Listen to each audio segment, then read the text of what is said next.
1999 25th July Kargil యుద్ధం జరుగుతున్న సమయం రాత్రి సరిగ్గా 10 గంటలకు అప్పటి భారత ప్రధానమంత్రి అయిన అటల్ బిహారీ వాజ్పేయి గారి ప్రైమ్ మినిస్టర్ హౌస్కు ఒక ఫోన్ కాల్ వచ్చింది. వాజ్పేయి గారి సెక్రటరీ ఆ ఫోన్ను ఎత్తాడు.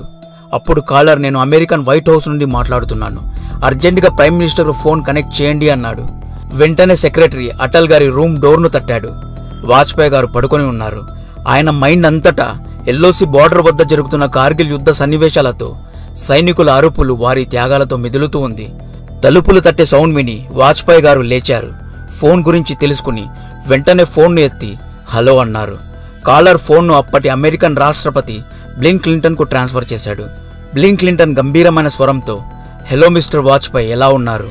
మీరు తక్షణమే కార్గిల్ యుద్ధాన్ని విరమించుకోవాలని నేను కోరుకుంటున్నాను అన్నాడు.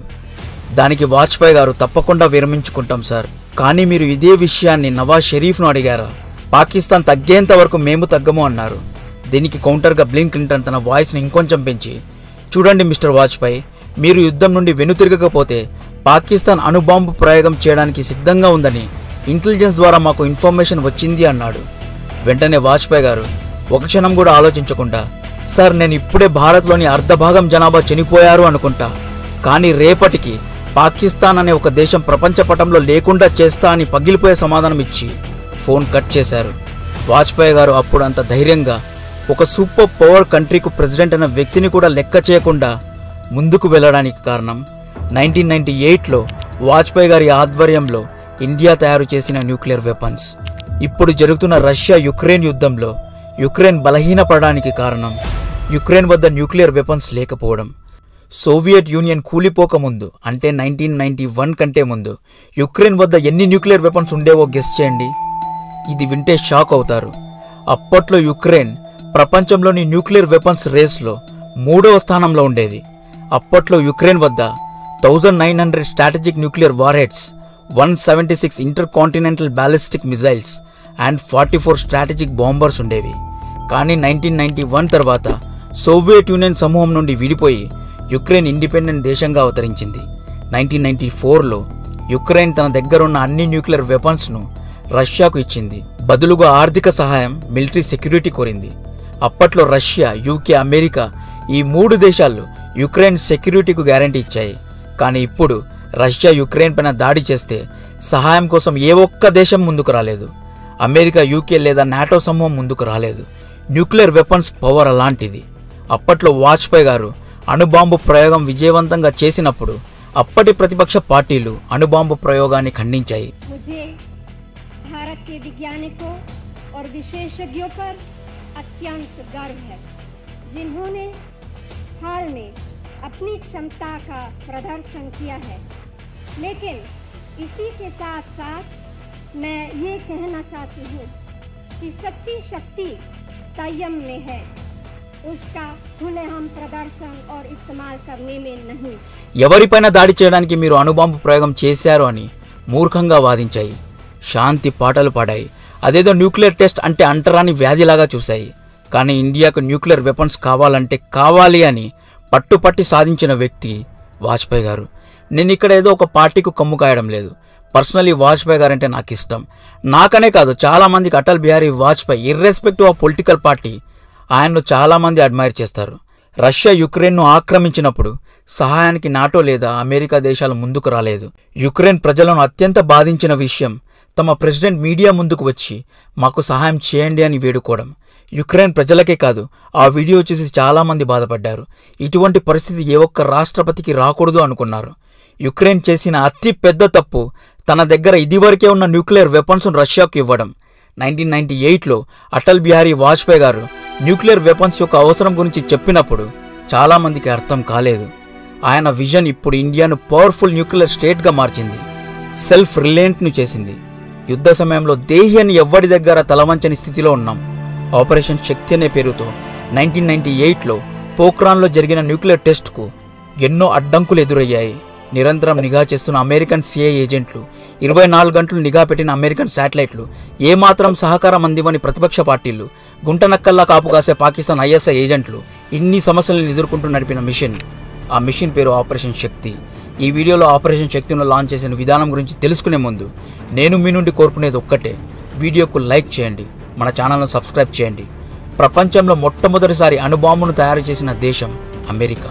వరల్డ్ వార్ II సమయంలో అంటే 1945లో అమెరికా జపాన్లోని హిరోషిమా అండ్ నాగసాకి నగరాల్లో అణుబాంబులను ప్రయోగించింది.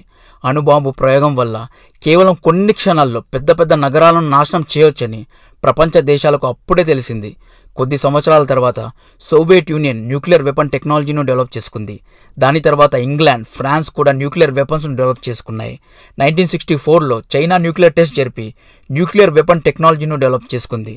అప్పటికే ఇండియా చైనా మధ్య 1962 వార్ జరిగిపోయి ఉంది. అండ్ అప్పటికే చైనా మన శత్రు దేశాల జాబితాలో చేరింది. చైనా దగ్గర న్యూక్లియర్ వెపన్స్ ఉండి మన దగ్గర ఆ టెక్నాలజీ లేకపోవడం ఒక థ్రెట్గా ఇందిరాగాంధీ గారు భావించారు.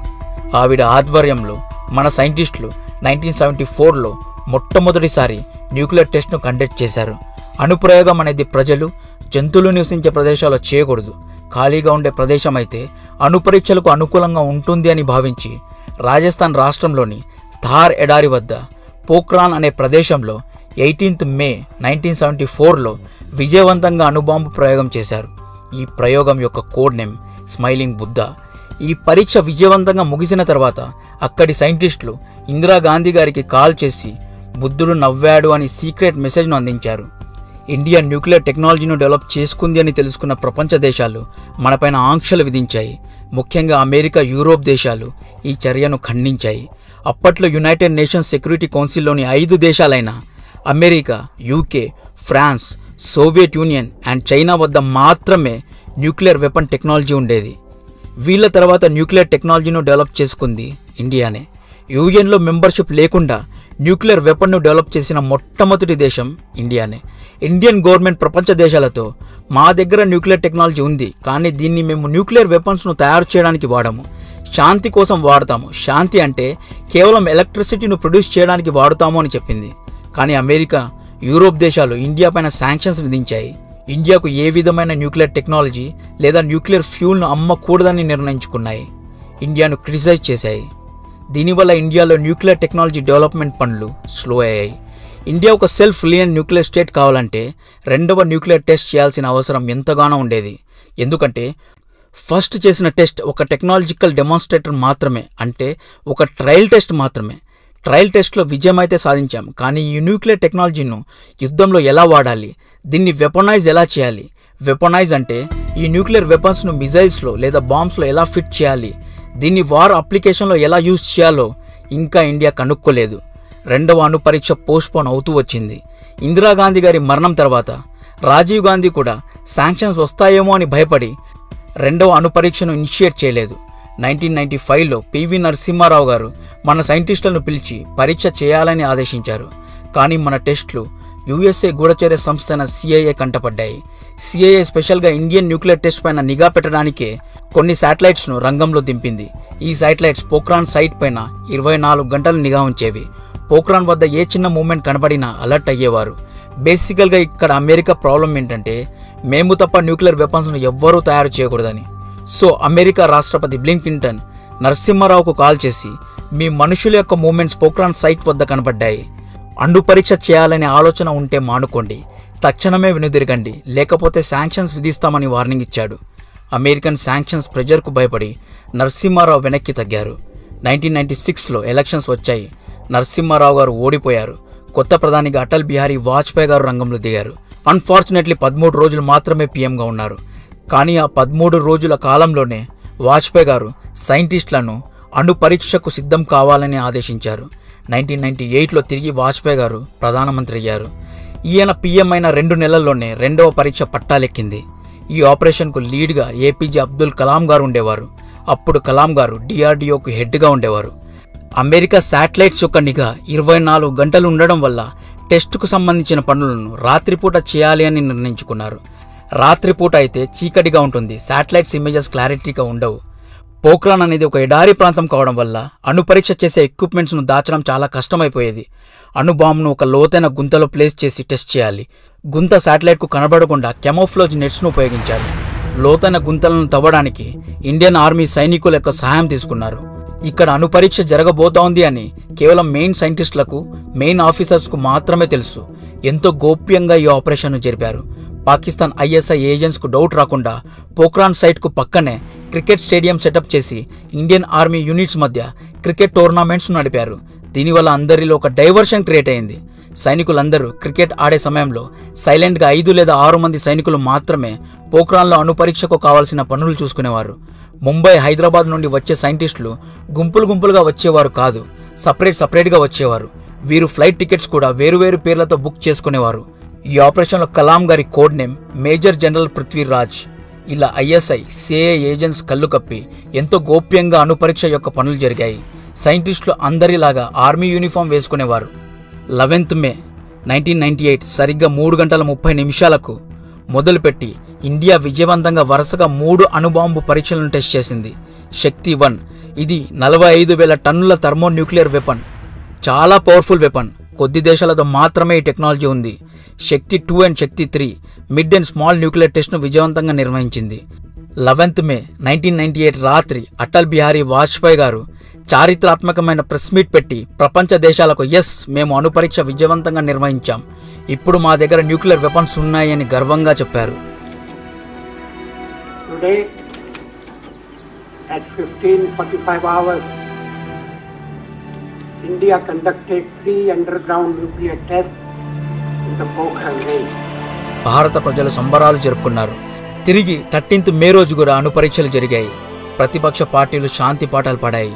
అణుబాంబులు ఇప్పుడు మనకు అవసరమా అని క్రిటిసైజ్ చేశాయి. యాజ్ యూజువల్ అమెరికా ఇండియా పైన శాంక్షన్స్ విధించింది. ఇండియాకు వచ్చే ఫైనాన్షియల్ ఎయిడ్ లేదా ఫండ్స్ను బ్లాక్ చేసింది. దీనివల్ల 4-5 years ఇండియాకు ఎకనామికల్ ప్రాబ్లమ్స్ ఫేస్ చేయాల్సి వచ్చింది. కానీ ఇండియా బౌన్స్ బ్యాక్ అయింది. ఇండియన్ ఎకనామీ బూమ్ అయింది. చరిత్ర సృష్టించాలి అంటే రిస్క్ తీసుకోవాలి. అది అప్పుడు ఆయన చేశారు. దాని యొక్క ఫలితం ఇప్పుడు మనం అనుభవిస్తున్నాం. జై హింద్.